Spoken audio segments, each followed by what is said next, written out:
All right, I want to show you guys something.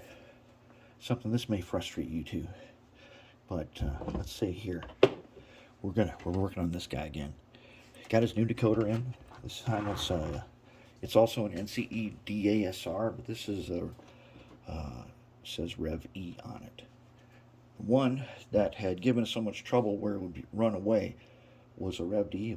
It was older, and we determined that it had probably been run too close to its 1 amp limit too often, and probably went through it a few times, and it wrecked the speed control on it. Anyways, I got this in here. Now this guy has a beacon on it. Okay, I want to know if the beacon works.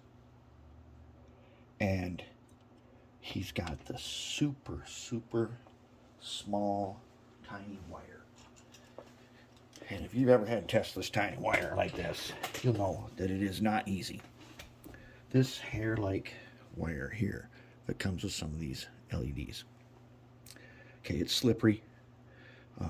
Alligator jaws won't grab it. How do you figure out if it works without soldering it onto the board? Because I need to still, if it does work, what if this was an unknown and had different wires that somebody had used? I got to figure out which one gets the resistor.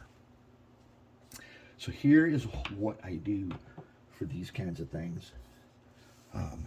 When I take, let's say, working with resistors or with LEDs, when I cut down these leads on them, I usually save these off to the side in a pile in case I need them for something, and this is one of the things that I need them for.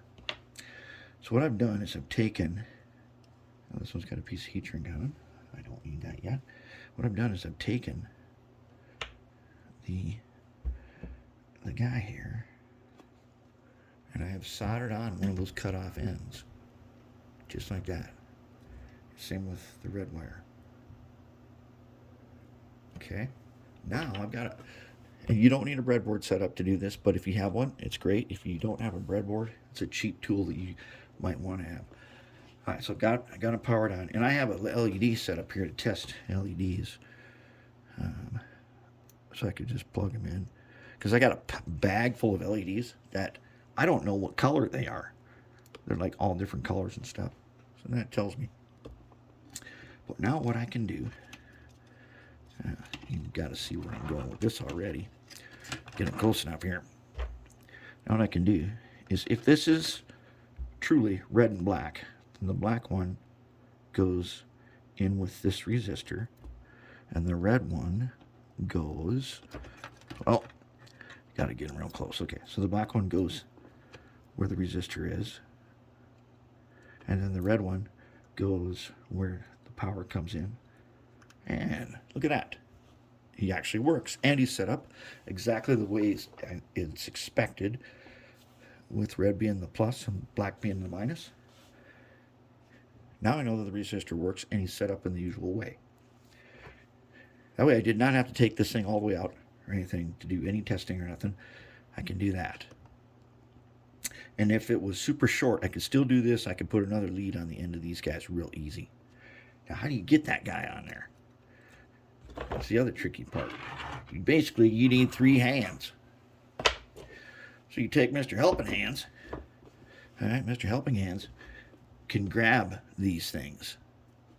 And if I had one sticking out like this, I put a little rosin paste on there, solder them, and I can take my tweezers with my wire and then solder on. And then I've got my tester. And then when I want to take it off, super easy. Just reverse it, and then I can continue on with wiring. But that's a good way to test lights with the super fine wire. And we're getting ready to do a final reveal on this. Let's take a look. Final wiring right there. Nothing to it, just headlights, which I got to put the resistors on. Forgot to do that. Or I may actually go ahead, I think since I've already soldered it, with these, there is a resistor already here. All you have to do, like we've done before, is split this little line next to the correct number, and that's your resistor. I think we'll go ahead and do that, and then we'll get them tested. But that's a good little trick for working with tiny LEDs. Now I do have another LED setup that I want to do a separate video, since we did that simple LED thing. I want to show you guys how to use a piece of PC board, a capacitor, and a bridge rectifier for your LED setup.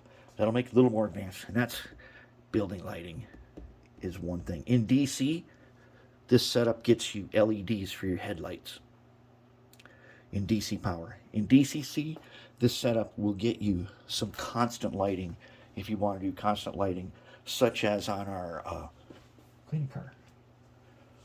The old flat car. Well, we don't use the capacitor on the flat car because we want the light to go out when the track is dirty. But there's a bridge rectifier hooked to an LED. And when we roll this guy down the track, if the light goes out, that's where we got to check to see for dirty track. All right. That's it for simple test for LEDs to find out if they work without disassembling everything.